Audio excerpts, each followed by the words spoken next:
اسلام کی تعلیم بڑی متوازن ہے. ایک طرف سوال کی مذمت ہے،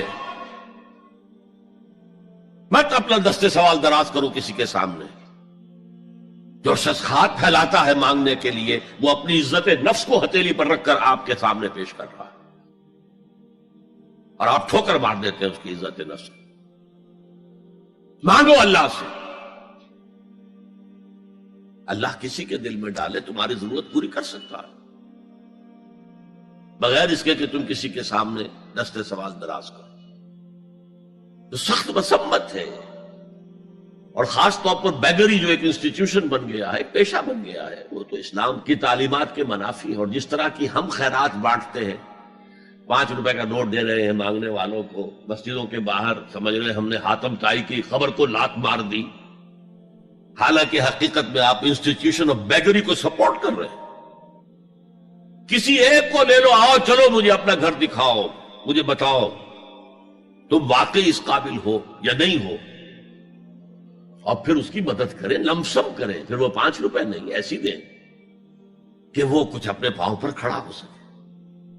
میں نے 1 روپیہ نہیں کہا کہ 1 روپیہ تو اب کوئی شے نہیں رہی، لیکن یہ کہ 5 روپے کا نوٹ بھی آپ نے تقسیم کرنے شروع کر دیے، یہ کیا ہے؟ وَالسَّائِلِينَ وَفِي الرِّقَابِ. لیکن دوسری طرف سائل کو جھڑکنا نہیں ہے. اما السائل فلا تنہر، جھڑکو نہیں. اچھا بھائی نہیں، معاف کرو، میرے پاس اس وقت آپ کی مدد کے لیے کچھ نہیں ہے، میں کچھ نہیں کر سکتا. تو ان دونوں کے درمیان اصل میں معاملہ ہونا چاہیے. بلکہ یہاں تک بھی فرمایا سائل کو ضرور دو، چاہے وہ گھوڑے پر سوار ہو کر تمہارے دروازے پہ آیا. کیا پتا اس کی واقعی الجھن کیا ہے. تو سوال کی مذمت اور سائل کو جھڑکنے کی ممانعت. حتی الامکان خالی ہاتھ نہ لوٹاؤ. اس نے اپنی عزت نفس اپنی ہتھیلی پر رکھ کر تمہاری سامنے پیش کر دیا، اسے ٹھوکر نہ مارو. لیکن جیسا کہ میں نے عرض کیا، یہ انسٹیٹیوشن آف بیگری جو ہے یہ ایک علیحدہ شے ہے، بالکل اس کا اس سے کوئی تعلق نہ سمجھیے. وفی الرقاب، رقاب جمع ہے رقبہ، گردن. فک رقبۃ او اطعام فی یوم ذی مسغبۃ یتیما ذا مقربۃ او مسکینا ذا متربہ. فک رقبۃ، کسی کی گردن چھڑا دینا. اس وقت سب سے بڑی ایپلیکیشن اس کی تھی غلاموں کو، کنیزوں کو اپنے پیسے سے خرید کر آزاد کر دینا. بہت بڑی نیکی، بہت بڑی نیکی. اور حضرت ابو بکر رضی اللہ تعالیٰ عنہ کے دفتر فضائل میں سب سے اونچا کام یہ ہے کہ جن غلاموں کو اور جن کنیزوں کو ستایا جا رہا تھا، their owners, their masters، ان کے آقا کو حق حاصل تھا، جو چاہے کریں ان کے ساتھ، قتل کرنے کوئی پوچھنے والا نہیں ہے. میں پہلے بھی عرض کر چکا ہوں، میری ملکیت ہے، جیسے میری بکری میری ملکیت ہے، میں نے اس کو ذبح کیا، گوشت کھا لیا، تم کون ہوتے ہو پوچھنے والے؟ میرا غلام تھا، میں نے قتل کر دیا، تم کون ہو پوچھنے والے؟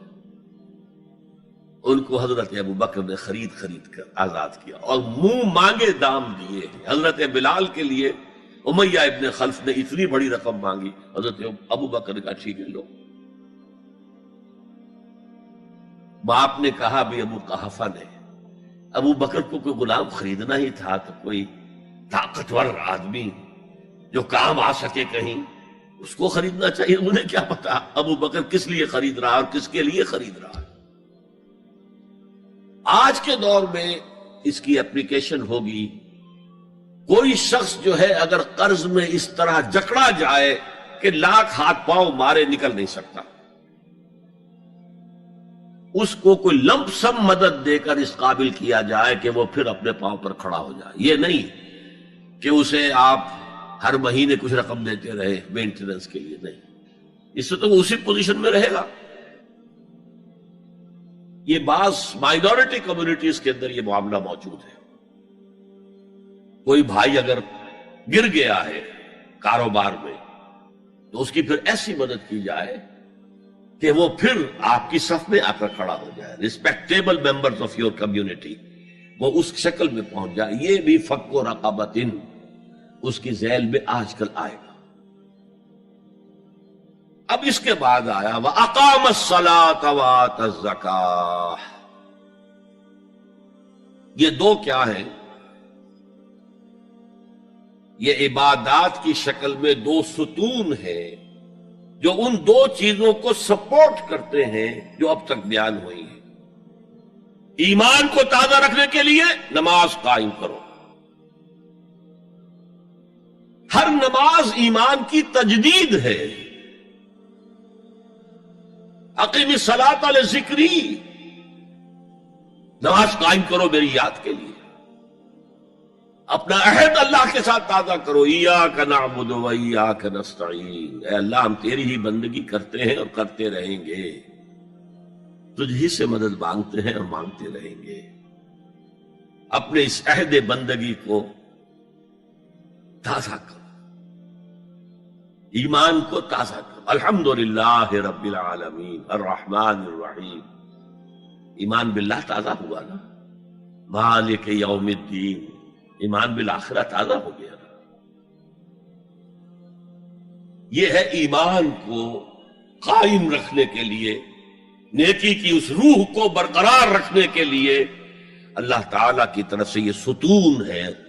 الصلاۃ عماد الدین، دین کا ستون ہے یہ نماز. اس بحث میں اس کا مقصد کیا ہے وہ میں نے بیان کر دیا. بعد میں کیوں آ رہا ہے؟ یعنی کہ اصل شے ہے ایمان، اور ایمان کو سپورٹ کرنے والا ستون ہے نماز. عملی نیکی میں اصل شے ہے ہمدردی، ہمدردی میں مال خرچ کرنا، اور اس کے لیے ستون ہے زکوٰۃ. کم سے کم یہ 2.5% تو نکالو، بوتل کا کارک تو کھل جائے، پھر اور بھی دو اور بھی دو اور بھی دو. یہ تو obligatory ہے، یہ تو فرض ہے، یہ تو لازم ہے. لیکن مقصد کیا ہے؟ اس کو جو سمجھ لیا بس یہی زکوٰۃ ہی ہمارے ذمے میں ہے، وہ بڑے مغالطے میں. حضور نے فرمایا صلی اللہ علیہ وسلم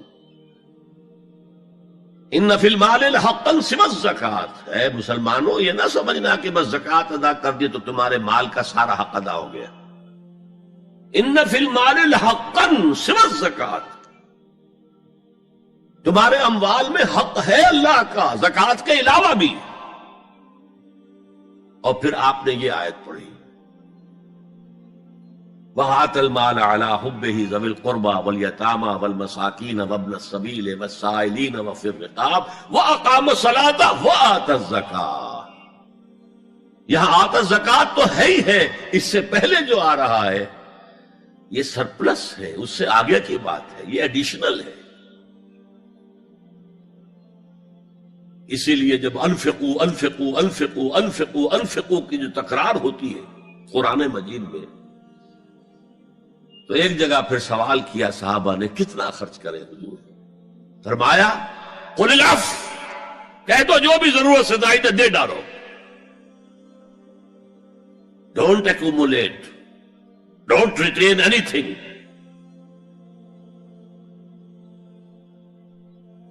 ایک بات آپ سے کہوں، آپ کچھ چونک جائیں گے. حضور نے کبھی زکوٰۃ دی؟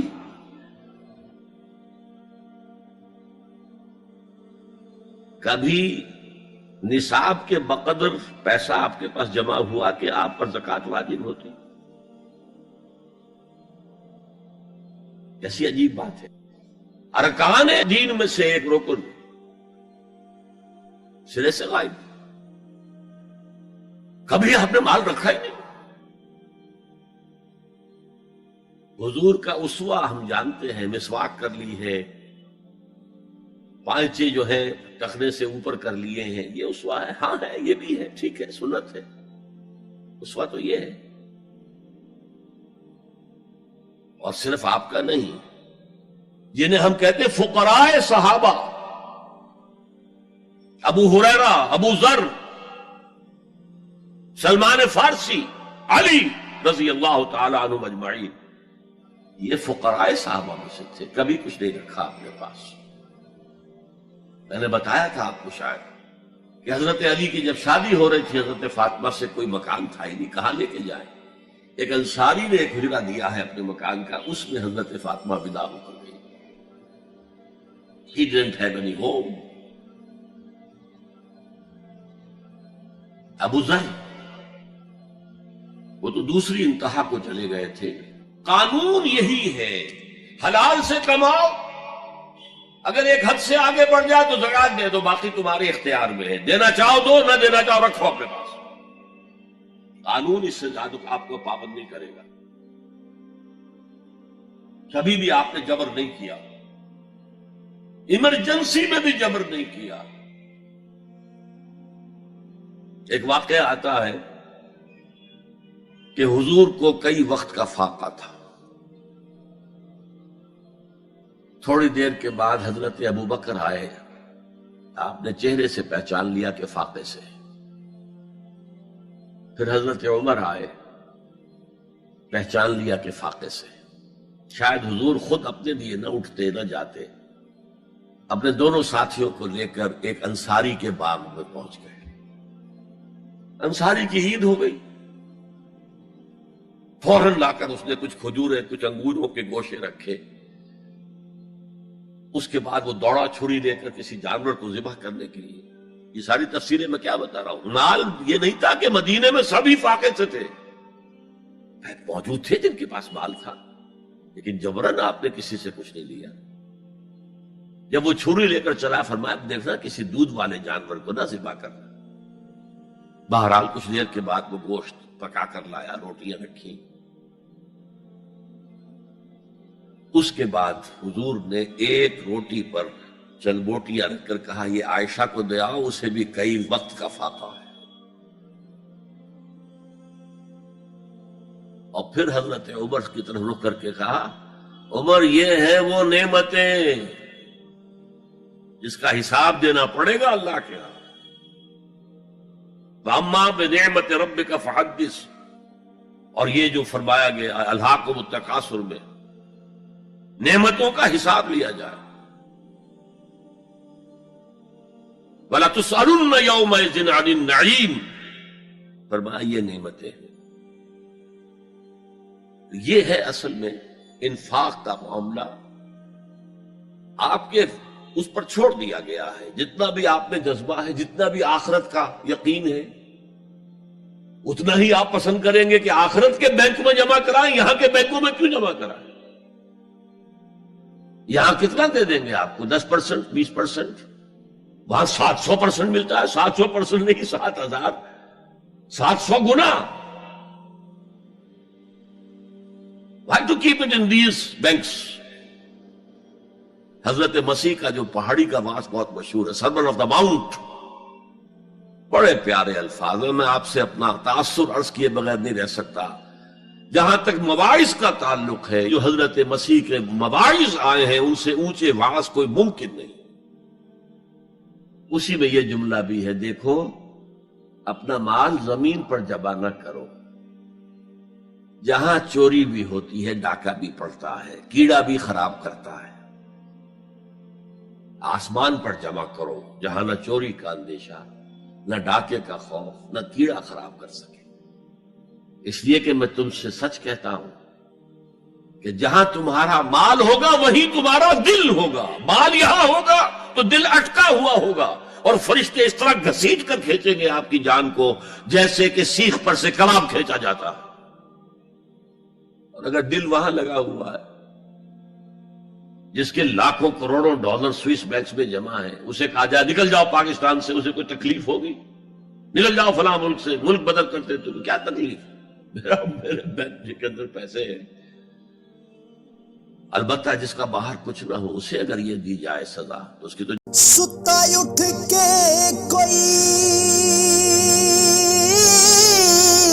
نہیں خوش ہوتا،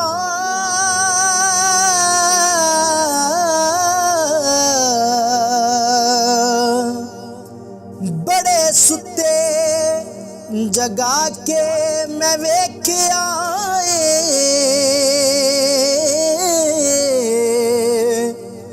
کتے جیا نہیں کوئی ਕੋਈ ਵਫਾਦਾਰ ਡਿਠਾ